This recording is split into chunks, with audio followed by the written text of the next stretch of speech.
દીથી ફૂલ વરસાદ આવ્યો છે. મારી 7 વીઘાની માંડવી ફૂલ પડી ગઈ છે.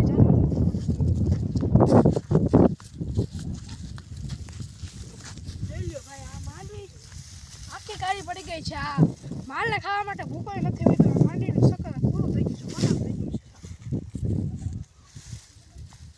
આ આખો ભૂકો પલળી ગયો છે અમારો. હવે આ ભૂકો ક્યાંય કામ ના આવે.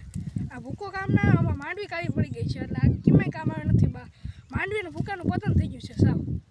જિલ્લો દેવભૂમિ દ્વારકા, તાલુકો કલ્યાણપુર અને ગામ ધોગાત. અમારા ગામમાં સતત 5-6 દીથી ફૂલ વરસાદ આવ્યો છે.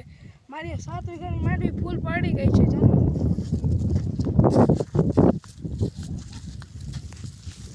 જોઈ લ્યો ભાઈ, આ માંડવી આખી કાળી પડી ગઈ છે. આ માલને ખાવા માટે ભૂકો નથી હોય તો માંડવીનું સકર પૂરું થઈ ગયું છે, ખરાબ થઈ ગયું છે. આ આખો ભૂકો પલળી ગયો છે અમારો. હવે આ ભૂકો ક્યાંય કામ ના આવે. આ ભૂકો કામ ના આવે, આમાં માંડવી કાળી પડી ગઈ છે એટલે આ ક્યાંય કામ આવે નથી. માંડવીનું ભૂકાનું પતન થઈ ગયું છે સાવ.